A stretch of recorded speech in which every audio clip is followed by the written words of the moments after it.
لهم خلاصة العرب العرباء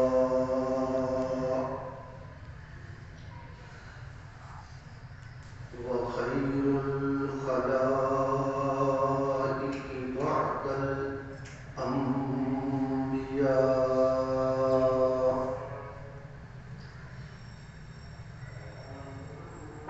أما بعد فأعوذ بالله من الشيطان الرجيم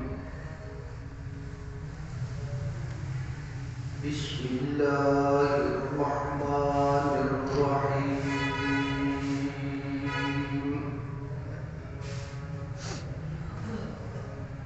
إن الله يأمر بالعدل والإحسان وإيتاء ذي القربى وينهى عن الفحشاء والمنكر والبغي يعظكم لعلكم تذكرون آمنت بالله صدق الله مولانا العظيم درود پاک پڑھیں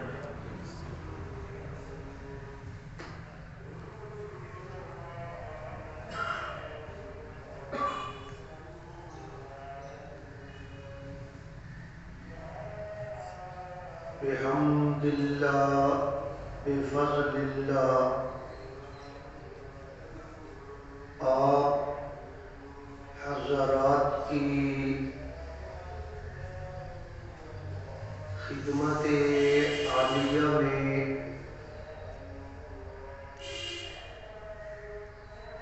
قرآن مجید فرقان حمید کا 14واں پارہ سورۃ النحل کا ترجمہ عرض کیا جا رہا ہے۔ پچھلے بیانات میں آپ نے سماعت فرمایا کہ اللہ تبارک و تعالی نے اس قرآن مجید کی عظمت بیان کرتے ہوئے ارشاد فرمایا ہے وَنَزَّلْنَا عَلَيْكَ الْكِتَابَ تِبْيَانًا لِكُلِّ شَيْءٍ کہ میرے پیغمبر ہم نے آپ کے اوپر یہ کتاب نازل فرمائی ہے تِبْيَانًا لِكُلِّ شَيْءٍ جس میں ہر چیز کو بڑی وضاحت کے ساتھ بیان کر دیا گیا ہے۔ دین کے اہم مسائل، دین کے اہم عقائد، دین کے بنیادی اصول اللہ تبارک و تعالی نے قرآن مجید کے اندر بڑی وضاحت کے ساتھ بیان فرمائے ہیں، اور اللہ تبارک و تعالی فرماتے ہیں یہ قرآن مجید ہر چیز کی وضاحت بھی کرتا ہے وَهُدًى وَرَحْمَةً وَبُشْرًى، اور یہ ہدایت کا ذریعہ بھی ہے، رحمت کا ذریعہ بھی ہے، کو خوشخبری بھی دینے والا ہے۔ اس کے فوراً بعد اللہ تبارک و تعالی نے ایک آیت بیان فرمائی ہے جس کے اندر اللہ تبارک و تعالی نے 3 کام کرنے کا حکم دیا ہے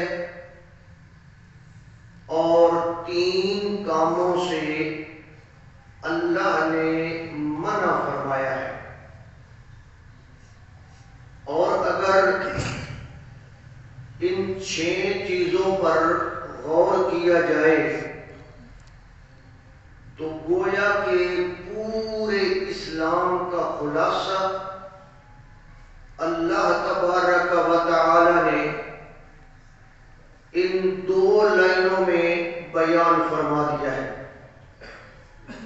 اور یہ اس بات کی دلیل ہے تبیانا لکل شیء کہ اللہ تبارک و تعالی نے ہر چیز کی وضاحت بیان فرمائی ہے، اور قرآن مجید ایک جامع کتاب ہے جس کے اندر ہر بنیادی مسئلہ اللہ نے بیان فرما دیا ہے۔ اور اس آیت کے اندر غور کر لو، اس آیت کے اندر اللہ تبارک و تعالی نے بنیادی چیزیں ایسی اکٹھی کر کے بیان فرما دی ہے کہ علماء کرام فرماتے ہیں کہ اس سے زیادہ جامع آیت قرآن مجید کے اندر شاید ہی کوئی ہو۔ اسی لیے سیدنا حضرت عمر ابن عبدالعزیز رحمہ اللہ کے زمانہ سے یہ آیت خطبہ کے اندر پڑھنے کی بات چلی آ رہی ہے، اور اسے خطبہ کے اندر تلاوت کیا جاتا ہے تاکہ ایک ہی آیت کے اندر سے پورے اسلام کی عکاسی ہو جائے۔ تو آپ نے سنا کہ اللہ تبارک و تعالی نے ہمیں عدل کا حکم دیا ہے، اور عدل کی ضد ہوتی ہے ظلم، یعنی اللہ تبارک و تعالی نے عدل کا حکم دیا ہے اور ظلم سے ہمیں منع فرمایا۔ اب یہ عام سی بات ہے، اسے زندگی کے جس موڑ پر بھی فٹ کیا جائے یہ فٹ ہوتی ہے کہ ہر معاملے میں عدل ہونا چاہیے، چاہے عبادات کا معاملہ ہو، چاہے اخلاقیات کا معاملہ ہو، چاہے حقوق اللہ کا معاملہ ہو، چاہے حقوق العباد کا معاملہ ہو، ہر جگہ پہ ہمیں عدل سے کام لینا چاہیے۔ پھر دوسرے نمبر پر عرض کیا گیا تھا والاحسان، کہ اللہ تبارک و تعالی نے ہمیں احسان کرنے کا حکم دیا ہے، یعنی بھلائی کرنے کا، اور دوسرے آدمی کی بھلائی کے مقابلے میں بڑھ کر بھلائی کرنے کا اللہ نے ہمیں حکم عطا فرمایا ہے۔ اور اس چیز کو بھی اگر دیکھا جائے، یہ ہماری پوری زندگی کے اندر یہ مسئلہ حاوی ہونا چاہیے۔ عبادات میں احسان اور معاملات میں احسان، حتیٰ کہ والدین کے حقوق ادا کرنے میں ہمیں احسان والا معاملہ اختیار کرنا چاہیے۔ آج کی سامنے ذکر کرنی ہے وہ ہے وَإِيتَاءِ ذِي الْقُرْبَى، کہ اللہ تبارک و تعالی نے تیسرا حکم یہ ارشاد فرمایا ہے کہ رشتہ داروں کے ساتھ اچھا سلوک کرو اور ان کے جو حقوق ہیں وہ ادا کرو۔ ایتا کا معنی ہے دینا، عطا کرنا۔ ذل قربا قرابت والے لوگ یعنی رشتہ دار۔ مطلب یہ ہے کہ رشتہ داروں کے جو حقوق ہیں وہ ہمیں ادا کرنے چاہیے۔ اور آپ جانتے ہیں کہ رشتہ داری کی اسلام کے اندر، ہمارے معاشرے کے اندر کتنی بڑی اہمیت ہے۔ ہمارا جو خاندانی نظام ہے، جس سے ہمارا خاندان بنتا ہے، وہ یہی رشتہ داری کا نظام ہے۔ ماں ہے، باپ ہے، بہن ہے، بھائی ہے، دادا دادی، نانا نانی، ان سب کو خاندان کہا جاتا ہے۔ اور ہمارا یہ خاندان آپس میں جڑا ہوا تب ہی رہ سکتا ہے جب ہم ایک دوسرے کے حقوق ادا کریں۔ اگر ہم حقوق ادا نہ کریں تو خاندان کیا ہو جائے گا جی؟ بکھر جائے گا، فیملی کا نظام ٹوٹ جائے گا، فیملی کے نظام کے اندر دراڑیں پڑ جائیں گے۔ اس لیے اسلام نے ہمیں یہ حکم دیا ہے کہ اپنے خاندان کے ساتھ حسن سلوک کرنا چاہیے، ان کے ساتھ اچھا برتاؤ کرنا چاہیے۔ اور اگر ہم اچھا برتاؤ کریں گے اس کا فائدہ کیا ہوگا؟ اس کا فائدہ ہمیں ہوگا۔ معاشرے کے اندر انسان کو ہر مقام پہ برادری کی ضرورت پڑتی ہے، رشتہ داروں کی ضرورت پڑتی ہے۔ تو اگر اچھا سلوک ہوگا تو وہ رشتہ دار ہمارے ساتھ ہر معاملہ میں ساتھ کھڑے ہوں۔ یہ اسلام چاہتا ہے۔ اور نبی پاک صلی اللہ علیہ وسلم نے ارشاد فرمایا کہ تمہیں اپنے رشتہ داروں کے ساتھ اگر اچھا سلوک کرو گے، اللہ تبارک و تعالی تمہاری عمر میں اضافہ فرما دے گا، تمہاری عمر اللہ بڑھا دے گا اور تمہیں اجر عطا فرمائے گا۔ اور پھر فرمایا کہ رشتہ داروں کے ساتھ اچھا سلوک کرنے کا دوہرا اجر ملے گا، ڈبل اجر ملے گا۔ ڈبل اجر کیوں جی؟ ایک تو اس لیے کہ وہ رشتہ دار ہیں، اور دوسرا اس لیے کہ وہ مسلمان ہیں اور مومن ہیں۔ تو اسلام کا ایک حق ہے اور ایک حق ہے رشتہ داری کا۔ تو اس لیے اگر ان کے ساتھ اچھا سلوک کیا جائے، صلہ رحمی کی جائے۔ صلہ رحمی، صلہ کا معنی ہوتا ہے جوڑنا، جوڑنا، اور رحمی کا مطلب ہوتا ہے رحمی تعلق۔ رحم ایک عضو ہے جو عورت کے اندر ہوتا ہے، رحم، اور اس کی بنیاد پہ یہ لفظ بنایا گیا ہے کہ رحمی تعلق۔ اب رحمی تعلق کا کیا مراد ہے؟ یعنی خونی رشتہ داری۔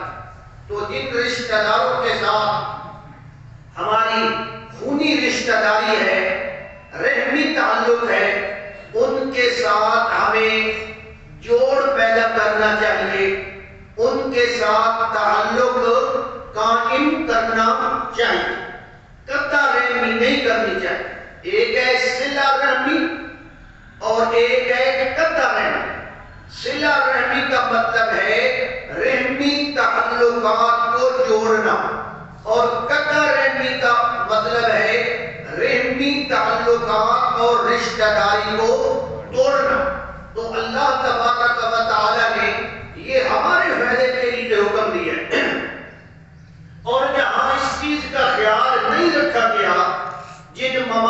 کے اندر، جن علاقوں کے اندر وہاں یہ خاندانی نظام بالکل تباہ ہو کر رہ گیا ہے، اور جب خاندانی نظام ہی تباہ ہو گیا تو معاشرے کی اکائی بالکل قائم ہی نہیں رہ سکتی۔ آپ یورپ والوں کو دیکھیں، امریکہ والوں کو دیکھیں، وہ جو مادر پدر آزاد لوگ ہیں، کیا ان کے ہاں یہ خاندانی نظام پایا جاتا ہے؟ ان کا یہ خاندانی سسٹم بالکل تباہ ہو چکا ہے۔ ان کو تو یہ پتہ ہی نہیں ہے کہ ہمارا باپ کون ہے۔ اسی لیے تو وہاں قانون ہے کہ لڑکے کا جو نام لکھا جائے گا وہ اس کی ماں کے ساتھ لکھا جائے، کیونکہ باپ کا تو پتہ ہی نہیں ہے بیوی کہاں ہے، خاوند کہاں ہے، بیٹا کہاں ہے، بیٹی کہاں منہ مار رہی ہے۔ یہ سارا نظام جب ان کے اندر آیا تو ان کا خاندانی آپس میں جوڑ اور ربط کیا ہو گیا؟ ختم ہو گیا، بکھر گئے۔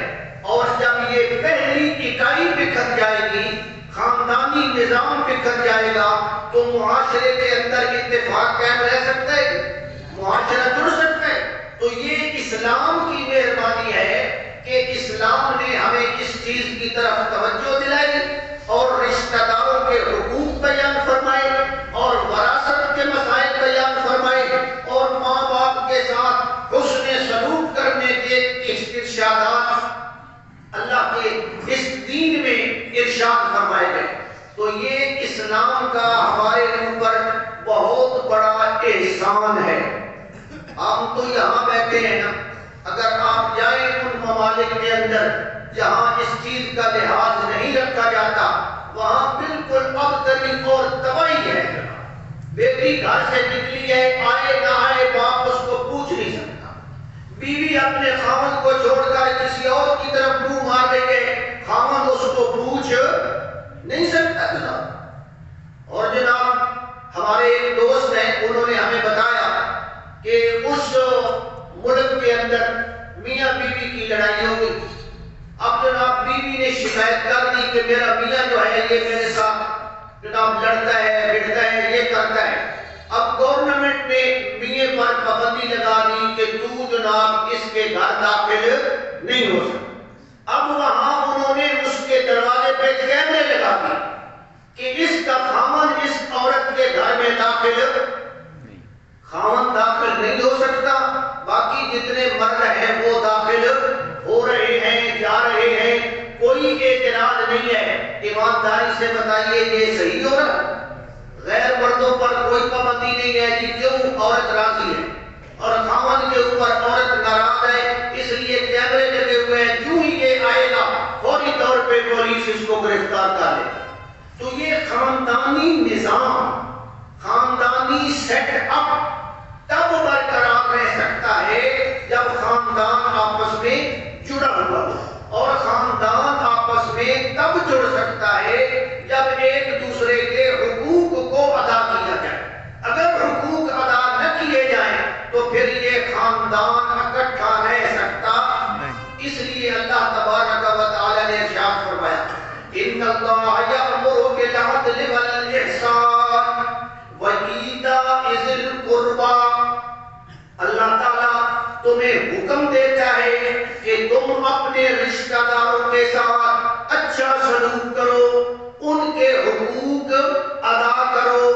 اور حدیث میں تو جہاں تک بات آئی ہے کہ اگر آپ نے صدقہ دینا ہے، اگر آپ نے اللہ کے نام پہ کوئی خیرات دینی ہے، تو سب سے پہلے کہاں دیکھو جی، اپنی برادری میں، اپنے خاندان میں۔ یہ مولوی مسئلے بیان نہیں کرتے، مولویوں کو پتہ ہے اگر یہ مسئلہ بیان کیا تو پھر ہماری طرف آنے والا چندہ کیا ہو جائے گا؟ گھٹ جائے گا۔ ہم بیان کر رہے ہیں زکوٰۃ ادا کرنی ہے، صدقہ دینا ہے، سب سے پہلا نمبر کس کا ہے جی؟ اپنے رشتہ داروں کا، اپنے قرابت داروں کا۔ ان کے اندر دیکھو، اگر کوئی غریب آدمی ہے اس کو تم دو، اور اس کے بعد پھر پھیلتے چلے جاؤ، پھیلتے چلے جاؤ، پھر محلے میں دیکھو، پھر دوسرے محلے میں دیکھو، پھر جناب شہر میں دیکھو۔ تو اس طرح جتنے تم تمہارے قریب ہیں وہ ان کو دیکھو. اور اگر اس بات کے مطابق ہم رشتہ داروں میں یہ صدقات زکوٰۃ وغیرہ یا محلے داروں میں یہ صدقات اور زکوٰۃ دینا شروع کر دیں تو کیا خیال ہے محلہ داری مضبوط ہوگی یا کمزور ہوگی؟ مضبوط ہوگی. رشتہ داری بھی مضبوط ہوگی. اس لیے اسلام نے ہمیں یہ حکم دیا ہے کہ قرابت داروں کے حقوق ادا کرنے چاہیے. ان کے ساتھ تعلق توڑنا نہیں چاہیے. ایتاء ذی القربی، ان کے ساتھ تعلق توڑ نہیں کرنا چاہیے. اور جہاں میں عرض کرتا ہوں آپ کے سامنے کہ جوڑ بھی بعض جگہ پہ ضروری ہوتا ہے اور توڑ بھی بعض جگہ پہ ضروری ہوتا ہے. تو یہاں میں توڑ کی بات نہیں کر رہا، میں جوڑ کی بات کر رہا کہ رشتہ داروں کے ساتھ کیا پیدا کرنا چاہیے؟ جوڑ پیدا کرنا چاہیے. ان کے حقوق ادا کرنے چاہیے. اور اگر ان کے حقوق ادا نہیں کریں گے تو پھر وہ جناب خاندانی نظام وہ قائم نہیں رہ سکتا. اس لیے اسلام کا یہ بڑا اہم حکم ہے. اور آپ کہیں گے مولوی صاحب جوڑ پیدا کرنا چاہیے، رشتہ داروں کے ساتھ توڑ پیدا نہیں کرنا چاہیے. بالکل نہیں کرنا چاہیے. لیکن میں یہ عرض کروں گا کہ بعض اوقات کسی دینی وجہ سے توڑ بھی پیدا کرنا ضروری ہو جاتا ہے. دینی وجہ سے توڑ پیدا کرنا رشتہ داروں کے ساتھ کیا ہو جاتا ہے؟ ضروری ہو جاتا ہے. وجہ کیا ہے؟ دینی وجہ. نہ یہ جو آپ نے حدیث سنی ہوئی ہے کہ ایک مسلمان کے ساتھ 3 دن نہ بولے، اس سے کلام نہ کرے تو اس کی نمازیں روزے سب برباد ہو جائیں گے. اس حدیث کا مطلب بھی کچھ سمجھا ہوا ہے یا نہیں سمجھا ہوا؟ ایسے ہی جناب ایک لی بات اور اس کو لے کر اڑا دیا. وہ جناب 3 دن اگر نہ بولے، اس کے ساتھ ناراض رہے، اس کی عبادت بھی قبول نہیں ہوگی. میرے بھائی اگر وہ دینی وجہ سے اس کے ساتھ تعلق ختم کیے ہوئے ہے تو پھر تو اس کی الٹا اسلام کے اندر تعریف کی گئی. نہ نبی پاک صلی اللہ علیہ وسلم کے یہ رشتہ دار مکے والے تھے یا نہیں تھے؟ مکے والے ظلم کرتے تھے یا نہیں کرتے تھے؟ تو پھر نبی پاک صلی اللہ علیہ وسلم نے مکے والوں کے ساتھ جنگ کیوں کی تھی؟ غزوہ بدر کیوں کیا تھا؟ رشتہ دار ہی تھے نا سامنے. ان کے رشتہ دار ہیں، باپ ایک طرف ہے، بیٹا ایک طرف ہے، بھائی ایک طرف ہے، دوسرا بھائی ایک طرف ہے، اور جنگ ہو رہی ہے، تلواریں چل رہی ہیں. کہاں گیا کہ وہ قانون کہ 3 دن سے جناب وہ ان کے ساتھ ایسا نہیں کرنا یا رشتہ داروں کے ساتھ اچھا نہیں؟ ایک دینی وجہ آ گئی. اس دینی وجہ کی بنیاد پہ ان سے تعلق توڑنا یہ رب کی رضا کے لیے. کس وجہ سے ہے جی؟ رب کی رضا کے لیے. جنگ بدر میں نا حضرت ابو بکر صدیق رضی اللہ تعالی عنہ تھے اور ان کا ایک بیٹا تھا عبد الرحمن ابن ابی بکر. حضرت ابو بکر کا بیٹا عبد الرحمن یہ اس وقت مسلمان نہیں تھا، یہ کافروں کے ساتھ آیا ہوا تھا، یہ کفار کے ساتھ تھا. اور حضرت ابو بکر کس کی طرف سے تھے جی؟ مسلمانوں کی طرف سے. بعد میں جب یہ بیٹا مسلمان ہو گیا نا کئی سال کے بعد اس نے ابا جی کو بتایا، ابا جی آپ کو پتہ ہے جنگ بدر جب ہو رہی تھی اور لڑائی ہو رہی تھی، ابا جی 2-3 دفعہ آپ میری تلوار کی زد میں آئے، 2-3 دفعہ آپ میری نشانے میں آئے. اگر میں تلوار چلاتا تو آپ کا جناب جسم 2 ٹکڑے ہو جاتا. آپ میرے سامنے آئے ہیں، بالکل میری پنجابی چاچا سٹ دے تلے آئے ہو. لیکن ابا جی میں بتا گیا بھائی ہے کا ابا نہ ہے کا ابا، میں نے آپ کے اوپر تلوار نہیں چلائی ورنہ آپ میری تلوار کے نیچے آ گئے تھے جنگ کے دوران. حضرت صدیق اکبر رضی اللہ تعالی عنہ نے فرمایا بیٹا تو نے تو تلوار نہیں چلائی، خدا کی قسم اگر میری تلوار کی زد میں تو آ جاتا میں تیرے 2 ٹکڑے کر دیتا. اور یہ صدیق اکبر رضی اللہ تعالی عنہ کا کمال بیان کیا جاتا ہے یا ان کی زیادتی ہے؟ وہ کہہ رہے ہیں کہ میں تیرے 2 ٹکڑے کر دیتا. کیوں؟ کہ یہاں لڑائی کس بنیاد پہ ہے جی؟ دینی بنیاد پہ. تو دینی بنیاد پہ کسی رشتہ دار کے ساتھ ناراضگی ہو سکتی ہے یا نہیں ہو سکتی؟ جی ہو سکتی ہے، بالکل ہو سکتی ہے. یہ آپ نے کہاں سے نکال لیا؟ ایک رشتہ دار ہے، وہ منافق ہے، وہ مشرک ہے، وہ بے ایمانی کرتا ہے، اور آپ اس کے سامنے خامخواہ کچھ کرتے رہے. نہیں، اس کا حق ہم نے مارنا نہیں ہے، ظلم نہیں کرنا، جو حق ہے وہ دینا ہے، لیکن اس کے نیچے بھی ہم نے نہیں لگنا. یہی وجہ ہے کہ حضرت ام حبیبہ سب کے رضی اللہ تعالی حضور کی بیوی ہے، ام المومنین ہے. ان کے پاس ان کا باپ آیا ابو سفیان. ابو سفیان کوئی معمولی آدمی نہیں ہے، ابو سفیان سردار تھا مکے کا، اور نبی پاک صلی اللہ علیہ وسلم کے پاس آیا وفد بن کر. وفد کی بڑی عزت ہوتی ہے اور نمائندے کی بڑی عزت ہوتی ہے.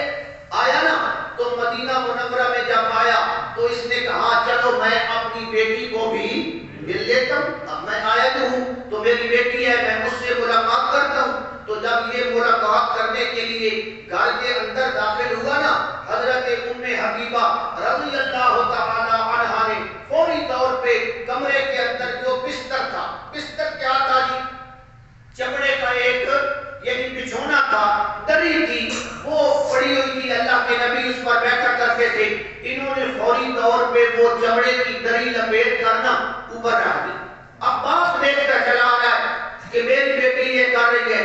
جب اندر داخل ہوا نا، اس نے سب سے پہلا یہ سوال کیا کہ بیٹی، لوگ تو باپ کے آنے پہ بستر بچھاتے ہیں، گدیلے بچھاتے ہیں، تکیے رکھتے ہیں، اور میری آمد پہ تو نے جو بچھا ہوا بستر تھا وہ بھی لپیٹ لیا، یہ کیا وجہ ہے؟ پھر وہ پوچھتا ہے، تھا بڑا ادبی آدمی، پوچھتا ہے بیٹی کیا یہ بستر میرے قابل نہیں تھا یا میں اس بستر کے قابل نہیں؟ اس کا سوال سمجھے، میرے قابل یہ بستر نہیں تھا تو یا میں اس کے قابل نہیں تھا؟ بیٹی نے جواب دیا، ابا جان آپ ابا ضرور ہیں لیکن آپ اس بستر کے قابل نہیں ہیں. کیوں کہ یہ بستر ہے رسول اللہ صلی اللہ علیہ وسلم کا اور آپ ہیں مشرک. میری غیرت گوارا نہیں کرتی کہ میرے پیغمبر کے بستر پہ مشرک بیٹھے. اب لگائیں فتویٰ ام المومنین حضرت ام حبیبہ پہ کہ جناب والا توڑ پیدا کر رہی ہے. ام حبیبہ نے توڑ پیدا کیا کہ جوڑ پیدا کیا؟ توڑ پیدا کی. اور جناب ساری کتابوں میں لکھی ہوئی ہے، یہ فضائل اعمال میں بھی یہ کہانی لکھی ہوئی ہے، آپ وہاں دیکھ لیں. اس لیے میرے بھائی جو دینی وجہ ہو وہ ہو سکتی ہے عام دنیاوی وجوہات کی بنیاد میں. نہ ایک آدمی ہے مثلا، یہ بھی مسئلہ ہے، مسئلہ سمجھے، ایسے نہیں کہ جناب وہ چوہے میں لیا نا ایک گڈھی ادرک دی کہ وہ جناب اندر میں کوئی پساری بڑھ رہا ہے، بھائی میں تو پساری بڑھ گیا، میں تو کوئی بڑھا، بھائی ایک آدمی کو ساری باتوں کو ذہن میں رکھنا ہوتا ہے. ایسا آدمی جو مسلمان ہے، جو مسلمان ہونے کا مدعی ہے، لیکن آپ کو اس سے خطرہ ہے نقصان پہنچنے کا. کیا پہنچنے کا جی؟ وہ جب بھی آپ کے قریب آتا ہے آپ کو نقصان پہنچاتا ہے. یہ مسئلہ ہے، پھر سمجھے، وہ آپ کو نقصان پہنچاتا ہے، دنیاوی اعتبار سے ڈنگ مارتا ہے. تو اب آپ کہیں جی حضور نے فرمایا 3 دن نہ بولے تو نماز روزہ بھی ختم، تو اس کے بارے میں علماء نے فرمایا ہے اس سے بچنا ضروری ہے. اس سے کیا کرنا ضروری ہے جی؟ بچنا ضروری ہے. کیوں کہ اس نے تو ہمیں نقصان پہنچانا ہے. جب نقصان کا اندیشہ ہو تو اس آدمی سے بچاؤ کرنا ضروری ہے. یہ بھی شریعت کا مسئلہ ہے. اس لیے جہاں تک رشتہ داروں کے ساتھ اچھا سلوک کرنے کا تعلق ہے وہ یہی ہے کہ حد الامکان ان کے حقوق کو ضائع نہ کیے جائیں. ماں ہے، باپ ہے، اگر مشرک ہے، کافر ہے، آپ ان کا حق ادا کر دیں، آپ ان کا حق ادا کر دیں اور ان پہ ظلم نہ کریں. آگے بہتر جانتا ہے، تو ہمیں یہ حکم ہے۔ اور بعض اوقات توڑ پیدا کرنا بھی ضروری ہو جاتا ہے۔ میں آپ کو واقعہ سناتا ہوں، یہ واقعہ بھی فضائل اعمال میں لکھا ہوا ہے۔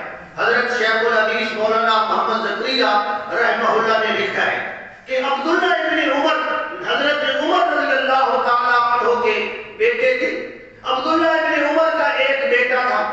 ایک دن حضرت عبداللہ ابن عمر کی اپنے بیٹے کے ساتھ بات ہو رہی تھی، اور جناب بات کرتے ہوئے بات اس مسئلے پہ ہو رہی تھی کہ عورتوں کو مسجد میں بھیجنا چاہیے یا نہیں بھیجنا چاہیے۔ ابتدائی دور میں عورتیں آتی تھی مسجد میں نماز پڑھنے، بعد میں کچھ حالات خراب ہو گئے تو پھر اس طرح کے حالات بنے، تو حضرت ابن عمر نے مسئلہ بیان کیا کہ نبی پاک صلی اللہ علیہ وسلم نے ارشاد فرمایا ہے کہ عورتیں اگر مسجد میں جانا چاہیں تو ان کو جانے دو۔ انہوں نے یہ مسئلہ بیان کیا کہ حضور نے فرمایا ہے اگر وہ مسجد میں جانا چاہتی ہیں تو ان کو اجازت دے دیا کرو، اتنی سختی نہ کیا کرو۔ اس زمانے کی بات ہے۔ آگے سے جو بیٹا تھا نا حضرت عمر کا پوتا، وہ بولا، اس نے کہا کہ ہم تو اجازت نہیں دیں گے، ہم تو اجازت نہیں دیں گے، عورتیں بہانہ بنا لیں گی باہر نکلنے کا، پھرنے کا۔ حضرت عبداللہ ابن عمر نے فرمایا اللہ کے بندے، میں تیرے سامنے حضور کا فرمان بیان کر رہا ہوں اور تو آگے سے کہہ رہا ہے ہم تو اجازت نہیں دیں گے، حضور کی بات کے آگے۔ اور حضرت ابن عمر نے اس کے ساتھ بولنا اور ساری عمر نہیں بولے، مرتے دم تک نہیں بولے۔ پھر لگاؤ نا فتویٰ کہ 3 دن نہ بولے تو اس کی جناب نماز روزہ بھی قبول نہیں ہے، اور یہ جناب ان کی شان میں بیان کیا جاتا ہے کہ حضرت کی یہ بڑی شان ہے کہ حضرت نے اپنے بیٹے سے بولنا بھی اور پھر مرتے دم تک نہیں بولے کہ اس نے حضور کے فرمان کے آگے اس نے ایسا کیوں کیا۔ تو آج اگر ہمارے سامنے کوئی اس قسم کا مسئلہ آ جائے تو ہمارے اندر بھی غیرت ہونی چاہیے یا نہیں ہونی چاہیے؟ ایک دین کی خاطر اور دوسرا جناب دنیاوی مفاد کی خاطر اگر ہمیں نقصان پہنچتا ہے، اگر ہمیں نقصان پہنچتا ہے، ایک آدمی ہے آپ کا پڑوسی ہے، نقصان پہنچایا، پھر آپ نے صلح کی، پھر نقصان پہنچایا، پھر نقصان پہنچایا، اس کی فطرت ہی یہی ہے کہ وہ ڈنڈ مارنے سے باز نہیں آتا۔ اب شریعت کا حکم کیا ہے کہ پھر اسے تھلے لگوائیں، بات تھلے لگوائیں کے بعد ایک ڈنڈ اور مارے، شریعت کہتی ہے اس سے بات۔ ہاں اگر تیرا رشتہ دار ہے، رشتہ دار ہے اور حکم ہے، رشتہ دار نہیں ہے اور حکم ہے، رشتہ دار ہے تو چلو اس کے ساتھ جو اس کا حق ہے وہ بہتر سلوک کرتا ہے، اگر غیر رشتہ دار ہے تو پھر اس کے ساتھ بالکل جناب اس سے بچنا ہمارے لیے کیا ہے جی؟ کوئی مسئلہ سمجھ آیا یا کوئی نہ؟ تحقیق کریا ہے کہ میں غلط بولتا پیا کہ میں نے بھی بولو ہاں سمجھ آیا ہے۔ ہاں مفتی کا سارے پڑھ رہے ہیں نا، لیکن مسئلے کا پتہ کوئی نہیں ہوتا۔ اللہ ہمیں مسئلہ سمجھنے کی توفیق عطا فرمائے۔ اور عرب کا محاورہ ہے المؤمن لا یلدغ من جوہر واحد مرتين، کہ مومن آدمی ایک دل سے ایلا دل کھوٹن اتھو 2 باری انہوں ڈنگ، یہ محاورہ ہے۔ مطلب کیا ہے کہ مومن آدمی اتنا سیانا ہوتا ہے جس کھوٹے تو ایک باری انہوں ڈنگ لگے نا اتھے دوبارہ جناب نہیں بہتا، اتنا کا سمجھدار ہونا چاہیے۔ یہ بار بار ڈنگ بھی کھانا رہے تھے آپ کے لیے جناب، مجھے تو اللہ کے نبی نے فرمایا ہے کہ 3 دن کے بعد نماز قبول نہیں ہوگی، نہیں، اس کے اندر آگے احکامات ہیں اور آگے اس کی ڈیٹیل اور تفصیل ہے، یہ بات سمجھیں۔ بہرحال موٹی سی بات جو شریعت نے کی ہے وہ یہ ہے ایتاء ذی القربی، رشتہ داروں کے ساتھ اچھا سلوک کرنا، ان کے ساتھ بہتر سلوک کرنا۔ یہ نبی پاک صلی اللہ علیہ وسلم نے بھی ارشاد فرمایا تھا۔ قرآن مجید میں ایک بات سمجھ لیں، ایک مسئلہ سمجھ لیں۔ ہم ماڑے سے بندے ہیں، نہ کوئی ایڈے مشہور تے نہ کوئی ساری سورے تے نہ کوئی لمبی چوڑی گل ہے، لیکن کوشش یہ کرتے ہیں کہ جیڑی تہاں گل دسیے وہ کہ ہوئے ٹھیک ہوئے اور جناب والا اتھینٹک گل۔ بات یہ ہے قرآن مجید میں اللہ تبارک و تعالیٰ کے نبی کا ذکر ہے اور پیغمبر علیہ الصلوۃ والسلام کافروں کے سامنے مسئلہ توحید بیان کرتے تھے، اور یہ سارے کافر کیا تھے؟ آپ کے مکے والے رشتہ دار تھے، برادری تھی، قریشی تھے، کوئی نیڑے کا لگتا تھے، کوئی دور کا لگتا. اور رشتہ داروں میں جب آ جاتی ہے نا بات، پھر رشتہ دار ایک دوسرے کی دھڑ کریں گے یا نہیں کریں گے؟ رشتہ دار تو کرتے ہیں. آپ نے خود نہیں دیکھا کہ عصبیت پائی جاتی ہے رشتہ داروں میں، رشتہ داروں میں عصبیت پائی جاتی ہے. برادری کے لوگ برادری والوں کا ساتھ لازماً. اس سے وجہ تو توجہ کرو، اس سے وجہ تو ابو طالب کافر ہونے کے باوجود نبی پاک صلی اللہ علیہ وسلم کی کیئر کرے گا.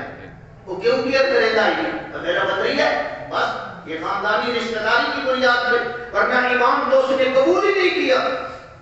تو نبی پاک صلی اللہ علیہ وسلم مشرکین کو دعوت توحید دیتے تھے، مشرکین ماننے کے لیے تیار نہیں تھے. تو اللہ تبارک و تعالی نے فرمایا میرے پیغمبر یہ اعلان فرما دے، قل لا اسألکم علیہ اجرا، قل لا اسألکم، میرے پیغمبر اعلان فرما دے، لا اسألکم علیہ اجرا، کہ میں تم سے اس تبلیغ کی بنیاد پہ، اس دعوت توحید کی بنیاد پہ میں تم سے کوئی معاوضہ نہیں مانگتا. یعنی اللہ کے نبی کوئی معاوضہ دعوت و تبلیغ پہ نہیں مانگتے. میں نہیں مانگتا تم سے کسی قسم کا کوئی معاوضہ. لا اسألکم علیہ اجرا، میں اجر نہیں مانگتا. آگے کیا فرمایا؟ الا المودۃ فی القربى، الا المودۃ فی القربى. پہلے میں آپ کو غلط ترجمہ سناتا ہوں، غلط ترجمہ.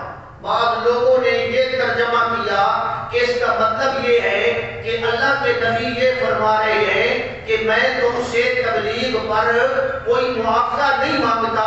ہاں ہاں یہ معاوضہ میں مانگتا ہوں، یہ ان کا ترجمہ ہے. یہ معاوضہ میں مانگتا ہوں کہ میرے رشتہ داروں کے ساتھ تم اچھا سلوک کرو. میرے رشتہ داروں کے ساتھ کیا کرو جی؟ اچھا سلوک کرو میرے رشتہ داروں کے ساتھ. یعنی میرے رشتہ داروں کے ساتھ اچھا سلوک کرو، یہ میری نبوت کا کیا ہے جی؟ معاوضہ. حضور نے یہ معاوضہ مانگا. وہ لوگ یہ کہتے ہیں، حالانکہ اس کا یہ معنی نہیں ہے، اس کا یہ معنی نہیں ہے. آج بھی آپ دیکھتے ہیں اجر رسالت، اجر رسالت، مودت فی القربى، او جناب رشتہ دار. مطلب یہ ہے لا اسألکم علیہ اجرا، کہ میں تم سے معاوضہ نہیں مانگتا. الا المودۃ فی القربى، لیکن میری اور آپ کی رشتہ داری تو ہے نا، حضور کی اپنی رشتہ داری، میری اور آپ کی رشتہ داری تو ہے. لہذا تمہیں چاہیے کہ اس رشتہ داری کو دیکھتے ہوئے میری بات کم از کم غور سے سن تو لو. حضور نے تو یہ فرمایا کہ اس کا خیال کرو. اور مولویوں نے کیا بنا لیا کہ حضور نے فرمایا میں معاوضہ نہیں مانگتا، میرے جو رشتہ دار ہیں نا. آگے پھر جناب حضرت حسن، حضرت حسین، حالانکہ پتہ نہیں یہ اس وقت پیدا بھی ہوئے تھے یا نہیں ہوئے تھے، تو آگے جناب ان کے ساتھ محبت کرو، یہی میرا اجر رسالت ہے. تو نبی پاک نے اجر رسالت حاصل. یہ تو تعبیر کا انداز ہے. اب رولا یہ ہے کہ لوگ تعبیر کے انداز کو نہیں سمجھتے.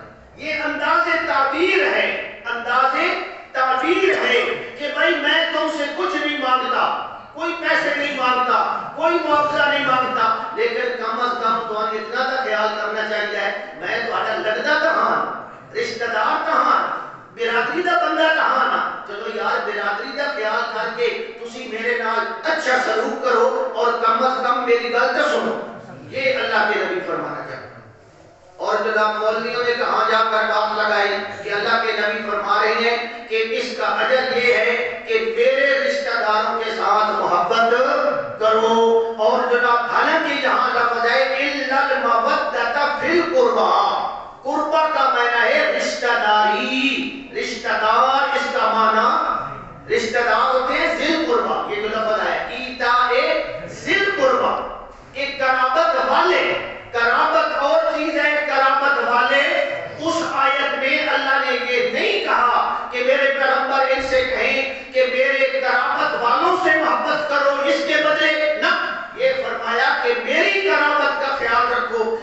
تمہارا رشتہ دار ہوں اور تم میری بات کو غور سے سنو.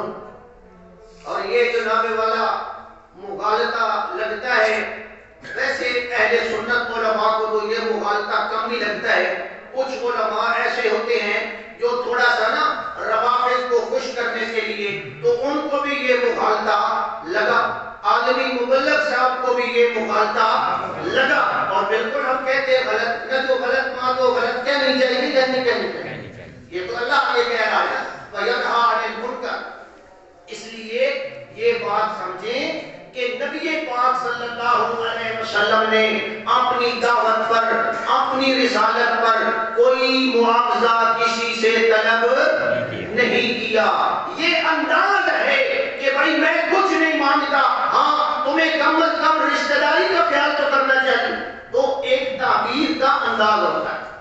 دیکھو نا یہ تعبیر کا انداز ہے. مشرکین نے جناب ایک گروپ بنایا، کچھ بندے چنے اور ان بندوں کی یہ ڈیوٹی لگائی کہ تم نبی پاک صلی اللہ علیہ وسلم کی زندگی کو نہ غور سے دیکھو، تمہیں کوئی اگر عیب مل جائے نا، کمزوری، پھر ہمیں بتانا، پھر ہم اس کمزوری کو لے کر آگے کیا کریں گے. یہی تو دشمنی ہوتی ہے کہ کوئی بات ڈھونڈو صحیح، کوئی بت لپو. وہ جو مشرک تھے نا مکے والے، وہ اب نبی پاک صلی اللہ علیہ وسلم کا خوب جائزہ لینے لگے.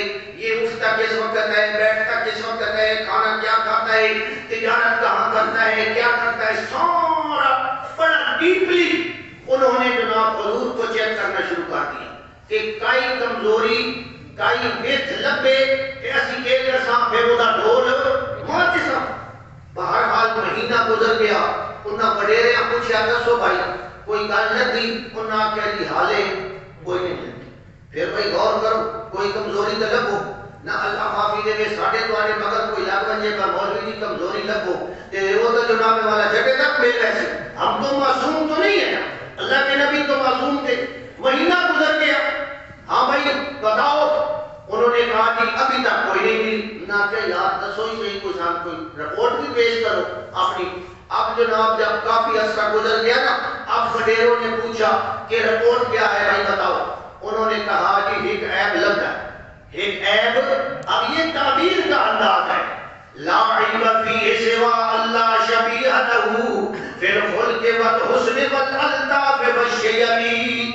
یہ مشرک عادت ہے، عادت ہے ایک عیب لگتا ہے اس کے اندر. وہ کیڑا عیب ہے؟ لا عیب فیہ سوا اللہ شبیہ لہ. عیب یہ لگتا ہے کہ اعلیٰ اخلاق کے بچ اس کی مثال ہی کوئی نہیں. اب ادھر سے کیا کہہ رہا ہے؟ عیب ملا ہے. اب ادھر سے کیا کہہ رہا ہے؟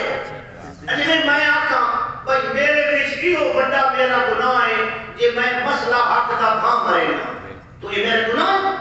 لیکن یہ تعبیر کا انداز ہوتا ہے. تو اس طرح میرے بھائی یہ تعبیر کا انداز ہے. اللہ ہمیں سمجھنے کی توفیق عطا فرمائے.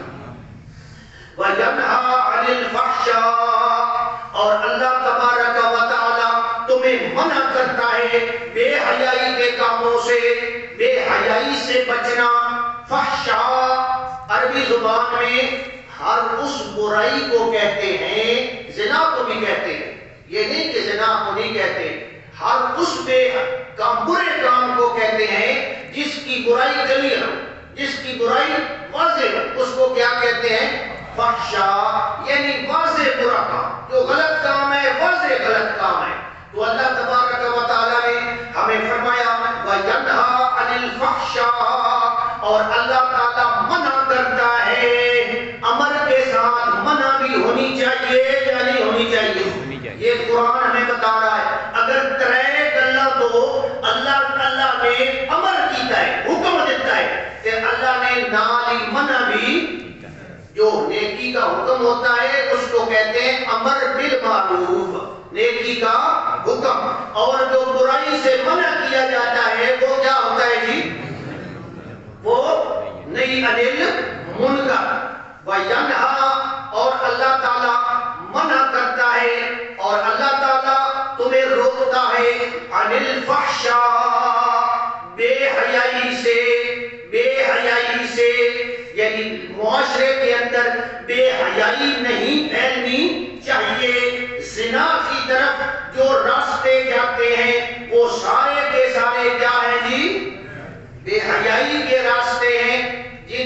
راستوں کا یا جن کاموں کا نتیجہ اینڈ پر جا کر زنا پہ ختم ہوتا ہے یا جناب سیکس پہ جا کے ختم ہوتا ہے، وہ سارے کام کیا ہیں جی؟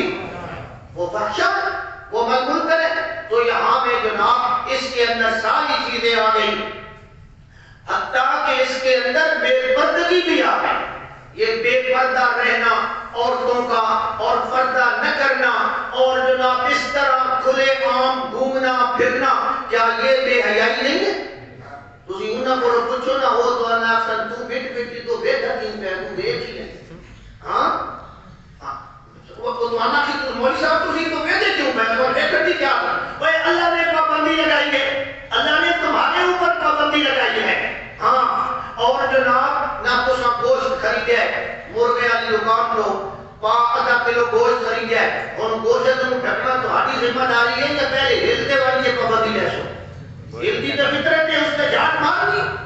بھائی تم اپنی چیز کی حفاظت کرو تو عورتوں کو چاہیے کہ وہ اپنی حفاظت خود کریں۔ اللہ نے حکم دے دیا ہے مرد کو بھی اور عورت کو بھی کہ اپنی نگاہوں کو قُلْ لِلْمُؤْمِنِينَ يَغُضُّوا مِنْ أَبْصَارِهِمْ وَيَحْفَظُوا فُرُوجَهُمْ۔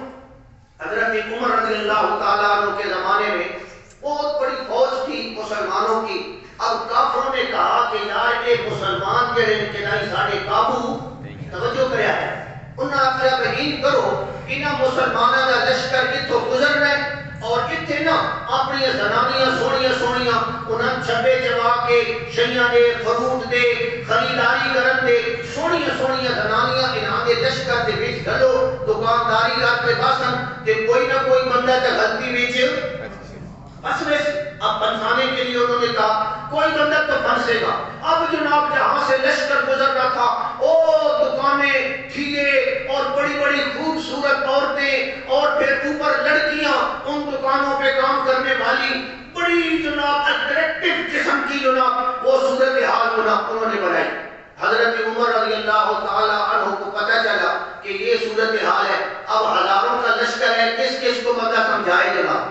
ہر ایک کو سمجھانا بڑا مشکل ہے، ہو سکتا ہے غلطی ہو جائے۔ حضرت عمر رضی اللہ تعالیٰ عنہ نے حضرت ابو عبیدہ ابن جراح کو فرمایا لشکر کو اکٹھا کرنا اور انہیں قرآن مجید کی ایک آیت سنا دیں۔ اور وہ آیت کون سی؟ قُلْ لِلْمُؤْمِنِينَ يَغُضُّوا مِنْ أَبْصَارِهِمْ وَيَحْفَظُوا فُرُوجَهُمْ کہ مومنوں کو یہ حکم دے دیں کہ اپنی نگاہیں نیچی رکھیں۔ حضرت نے حکم دے دیا، آیت سنا دی، خوف پیدا کر دیا، واضح کر دیا، فرمایا گزرو اللہ کے فضل سے۔ اور اللہ کے فضل سے سارا لشکر گزر گیا، سارا لشکر گزر گیا اور جناب والا کسی ایک بندے نے بھی ان عورتوں کی طرف آنکھ اٹھا کر اور بچ بچاؤ۔ بعد میں انہاں عورتاں دے انہاں سارے کافر آ گیا بھئی یہ تو ہے نہیں کوئی نہ مرد، یہ بندے آنی نہیں کوئی گزرے آ کہ نہ آپ کے نہیں گزرے نہ ہے کوئی فرشتیاں، یہ کوئی فرشتیاں۔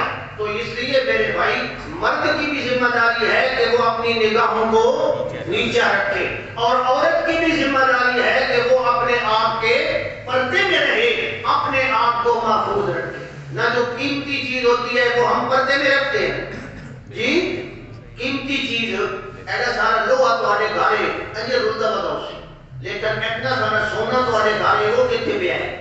تو عورت کو اسلام پردے کا حکم دیتا ہے، اسلام اس کو قیمتی بناتا ہے اور یہ آتی ہے نہیں میں تو مرد کے نال مقابلہ کرنا ہے، میں تو مرد کے مقابلے میں، ہاں میں تو مرد کے مقابلے میں آنا ہے، برابری کرنی ہے میں نے۔ انا للہ و انا الیہ۔ وہ والد صاحب فرماتے ہیں ڈاٹا جواب دے دیاں فرماتے ہیں برابری ہو ہی نہیں سکتی، اے جہاں تک تو صحیح جمع ہے ہونا تھا گلاؤ، اے جہاں تک جمع والا مسئلہ اے کہنے نال اللہ لایا کہ مرد بھی جہاں تک جب سی جب برابری ہو سکتی، اس کے ساتھ تو یہ سارے معاملات لگے ہوئے ہیں، برابری ہو ہی نہیں سکتی۔ نہ اللہ نے ان کو برابری کے لیے پیدا کیا ہے، اللہ نے ان کے اپنے اپنے احکام دیے ہیں، وہ اپنے جناب روٹین کے مطابق چلے اور مرد اپنے کام انجام دے۔ جب دونوں چلو گے تو پھر کیا ہوگا جی؟ اور ایک مرد اور عورت کیا ہے، یہ جناب گاڑی کے دو پہیے ہیں، گاڑی کے دو پہیے ہیں، ریڑا ٹانگا پہیے دو پہیے. وہ اللہ کے بندوں ہم کہتے ہیں ٹھیک ہے دو پہیے بالکل ٹھیک ہے، لیکن وہ پہیا سجا سجے پاسے رہے تے کھبا تاں ٹانگا چلنا ہے. یہ وہ سجا کھبے پاسے آونے تو میں ایک ہی پاسے آونے تے ٹانگا چلنا بھائی دونوں پہیے ہیں، لیکن ہر پہیا اپنی اپنی جا کے رکھے. اس کی ذمہ داری ہے گھر کی ذمہ داری نبھانا، اور مرد کی ذمہ داری کیا ہے؟ باہر کے امور کو نبھانا. تو یہ سارے کرے.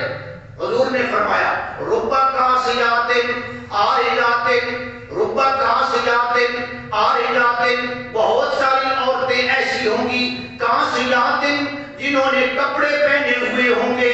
یہ حضور کا فرمان ہے، کپڑے پہنے ہوئے ہوں گے. عاریات وہ پھر بھی ننگی ہوں گی، کپڑے پہننے کے باوجود وہ کیا ہوں گی؟ ننگی ہوں گی. کپڑے پہننے کے باوجود عورت ننگی کس طرح ہو سکتی ہے؟ ذرا غور فرمائیں. کپڑے بھی پہنے ہوئے ننگی بھی ہے. علماء نے تشریح کی ہے کہ کپڑے اتنے پتلے ہوں کہ اندر و جسم جھلک رہے ہیں، پسینہ آیا ہے، جسم جھلک رہے ہیں، وہ عورت کیا ہے؟ وہ ننگی شمار ہو. کپڑے اتنے ٹائٹ ہوں، اتنے ٹائٹ ہوں کہ اس کے اعضاء، اس کی عکاسی ہو رہی ہو کہ یہ فلانا عضو ہے فلانا عضو ہے، تب بھی وہ عورت کیا شمار ہوگی؟ کپڑے پہننے کے باوجود کیا ہے جی؟ ننگی ہے. کپڑے اتنے مختصر ہوں، کیا ہوں جی؟ مختصر ہوں، اتنے مختصر کہ پورا جسم ڈھانپا ہوا بھی نہیں ہے، تو تب بھی وہ عورت کیا ہے جی؟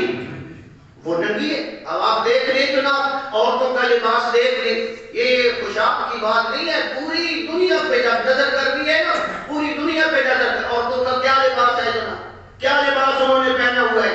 اور عجیب بات یہ ہے، آپ یورپ میں چلے جائیں، امریکہ میں چلے جائیں، عورتوں کے تو تک کچھا پائے ہوئے، ان کے ران ان کے پٹ سے اس نے یہ مرد پوری پینٹ پائی ہوئی. عجیب گل نہیں. آپ اپنے سکولوں کی وردی کو دیکھیں جو آپ کے یہ پرائیویٹ سکول چلتے ہیں، لڑکیاں واسطے جناب والا وہ چھوٹا لباس ہے کہ لڑکیاں واسطے الٹ کم ہو رہا ہے یا نہیں ہو رہا؟ یہ ہے ربا کاسیات عاریات، کپڑے بھی پہنے ہوئے ہیں اور وہ پھر کیا ہے؟ ننگی بھی ہیں. اور مائلات ممیلات، مائلات ممیلات، پرائے مردوں کی طرف میدان اختیار کرتی ہیں. پرائے مرد کی طرف عورت میدان اختیار کرے کہ وہ مجھے دیکھے، وہ اٹریکٹ ہو، انہوں لبھان واسطے، انہوں لبھان واسطے. جب یہ بات ہوگی اللہ کے نبی نے فرمایا مائلات ممیلات، دوسرے مردوں کو لبھاتی ہیں اور خود ان کی طرف وہ جناب اٹریکٹ ہونا چاہتی ہیں. حضور نے فرمایا لم یرحن رائحۃ الجنہ، میری امت کی یہ عورتیں جنت کی خوشبو بھی نہیں سونگیں گی. جنت میں جانا تو بعد کی بات ہے، جنت دی ہوا بھی انہن، کیونکہ یہ بے حیائی کو فروغ دے رہی ہے اور بے حیائی کو عام کر رہی ہے. اس لیے میرے بھائی بے حیائی کو ختم کرنا، بے حیائی کے اوپر قدغن لگانا، بے حیائی کو روکنا، یہ ساری ذمہ داری ہے یا نہیں ہے جی؟ یہ ہماری ذمہ داری ہے. وَيَنْهَا عَنِ الْفَحْشَاءِ، اللہ حکم دیتا بے حیائی تو بچو، تے شیطان کے حکم دیتا بے حیائی کرو. قرآن میں آیا یأمرکم بالسوء والفحشاء، یہ شیطانی اور دجالی کام ہے کہ یہ بے حیائی وہ جناب شیطان حکم دیتا ہے. دجال بھی آئے گا نا، دجال تے اودے نال بھی پہلے سٹے کہہ رہنا انہاں بے حیا جڑیاں رہنا. دجال بھی انہاں پہلے ہوئی جناب گروہ پہ شامل ہو، کیونکہ بے حیائی یہ چاہتی ہیں جناب میرا جسم میری مرضی. یہ سارے حالات آپ نے دیکھے ہوئے ہیں جی، میری اپنی زندگی ہے، میں اپنی مرضی سے جیوں گی، میں یہ کروں گی. یہ سب بے حیائی کی باتیں ہیں اور شریعت سے دوری کی باتیں ہیں، اور ان باتوں سے انسان کا ایمان بھی ضائع ہو جاتا ہے، کفر تک پہنچ جاتی ہے. لیکن انہن پرواہ کوئی نہیں کرتا بے حیائی کو پھیلانے والا. اللہ نے قرآن میں فرمایا ان الذین یحبون ان تشیع الفاحشۃ فی الذین آمنوا، جو لوگ یہ چاہتے ہیں کہ مسلمانوں کے معاشرے کے اندر بے حیائی پھیلائیں، یا ایمانداری سے بتائیے یہ سارا میڈیا، سوشل میڈیا ہو یا دوسرا میڈیا ہو، یہ سارے بے حیائی پھیلا رہے ہیں یا نہیں پھیلا رہے ہیں؟ ایک اینکرنیاں یہ جناب سارے بے حیائی کو پروموٹ کر رہے ہیں، بے حیائی کو پھیلا رہے ہیں۔ اللہ تبارک و تعالیٰ نے انہی کے بارے میں فرمایا یحبون ان تشیع الفاحشۃ، جو فحاشی اور عریانی معاشرے کے اندر پھیلانا چاہتے ہیں، لہم عذاب فی الدنیا والآخرہ، ان کے لیے دنیا میں بھی عذاب ہے اور آخرت میں بھی عذاب ہے۔ ننگے سر بہ کے ایک زنانی ننگا سرے ہوتا اور سروں سلائے ہوا ہے، وہ حیا نہیں، جس سروں لا چھوڑیا وہ حیا نہیں، جس سروں لا چھوڑیا جناب والا وہ با حیا ہے جو غیر مردوں کے ساتھ، لیکن ہمارے اندر وہی عورت پڑی ہے جناب، اس کا بڑا مقام ہے جی، بڑی لیڈر ہے جی قوم کی، اور جناب بڑی بات ہے جی برائے مردوں کے سامنے، اور جناب بڑ گلا کرتی ہے جی، وہ کوئی بڑی سمجھدار ہے، حالانکہ یہ سب سے بے حیا ہے اور یہ شریعت کی نظر میں اس کی کوئی مقدر نہیں۔ لیکن نصیحت ہے نہیں جی، وہ تو بڑی جناب جو ہے نا وہ بڑی بات ہے، تو یہ بے حیائی کی باتیں ہیں۔ اور پھر جناب ٹی وی پہ بیٹھ کے خود بے حیائی کے انداز اختیار کر کے ہمیں لیکچر دے رہی ہے جناب کہ یہ نہ کرو وہ نہ کرو، تمہاری کیا حیثیت ہے؟ آپ نے رمضان المبارک میں نہیں دیکھا جتنی کنجریاں ہیں، وہ کنجریاں جناب رمضان کے فضائل بیان کر رہے ہیں، ماشاء اللہ جی۔ آپ جڑی بیٹی آئی کہ لوگوں نے انہاں دے اوپر بھی کوئی قدغن لگنی چاہیے یا نہیں، یا سارے چپ کر کے کھانے کو ڈرے رہا؟ نہیں، ہم قدغن لگائیں گے۔ یہ بے حیا عورتیں ہیں، ان کو قابو میں رکھنا چاہیے، یہ شیطان کی ایجنٹ ہیں، یہ دجال کی ایجنٹ ہے۔ میرے بھائیوں، بے حیائی تو اتنی بری چیز ہے کہ اللہ نے یہ مسئلہ سمجھاتے ہوئے نبی کی عورتوں پہ مسئلہ رکھا۔ نہ حضور کی جو عورتیں ہیں نعوذ باللہ وہ بے حیائی کر سکتی نہیں کر سکتی نا، لیکن اللہ نے ہمیں مسئلہ سمجھایا، یا نساء النبی، اے نبی کی بیویوں، من یات منکن بفاحشۃ مبینۃ، یہ بے حیائی والا کام اتنا برا ہے کہ اگر تم سے بھی سرزد ہو گیا، حالانکہ ان سے سرزد نبی، کسی نبی کی بیوی، توجہ فرمائیں، کسی نبی کی بیوی بے حیا نہیں ہو سکتی، بے حیا نہیں ہو سکتی، تو زناکار کہاں ہو سکتی ہے جناب؟ کسی نبی کی بیوی آدم علیہ السلام سے لے کر آخری پیغمبر تک وہ یہ بدکاری کا ارتکاب، کیونکہ اگر بدکاری کا ارتکاب کرے تو نسل میں فرق آ جاتا ہے۔ اس لیے جناب فرمایا اگر تم میں سے کوئی عورت بے حیائی کا ارتکاب کرے اسے جناب ڈبل عذاب ملے گا۔ کتنا جی؟ نبی کی بیویوں کے لیے ڈبل کیوں ہے؟ تیری میری بیوی بے حیائی کا کام کرے اس واسطے ایک ہی سزا ہے، حضور کی بیوی واسطے ڈبل کیوں ہے؟ یہ شان ہے ان کی کہ وہ آئیڈیل اور نمونہ ہے، اور آئیڈیل اور نمونہ اگر غلط ہو جائے تو پھر اس کے اثرات بھی ڈبل ہو جاتے ہیں۔ اس لیے فرمایا وَيَنْهَا عَنِ الْفَحْشَاءِ، اور اللہ تعالیٰ تمہیں بے حیائی کے کاموں سے روکتا ہے۔ ٹائم بھائی کافی ہو گیا، میں پھر اترے گا پیا، وآخر دعوانا